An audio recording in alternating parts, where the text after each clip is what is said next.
پاکستان کی خفیہ agency ISI ہمارے ملک کا وہ ادارہ ہے جس پر پوری قوم کو فخر ہے۔ قوم کے ان جانباز بیٹوں نے دفاع وطن کی جنگ ہمیشہ دشمن کے گھر میں گھس کر لڑی اور ملک و قوم کو ان گنت بڑے بڑے سانحات سے محفوظ رکھا اور جرت و بہادری اور پیشہ ورانہ مہارت کی لازوال داستانیں رقم کی ہیں۔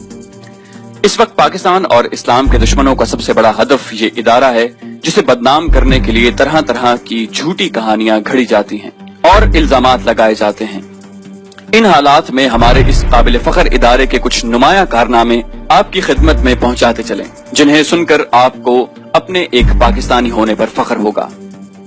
تو دوستو، آگے بڑھنے سے پہلے آپ سے گزارش ہے کہ اگر ابھی تک چینل کو سبسکرائب نہیں کیا تو اسے سبسکرائب کر لیجئے تاکہ آپ ہماری کوئی ویڈیو بھی مس نہ کر سکیں، اور ویڈیو پسند آنے پر اسے لائک اور شیئر کرنا مت بھولیے اور کامنٹ کر کے بتائیے کہ آپ کو ویڈیو کیسی لگی۔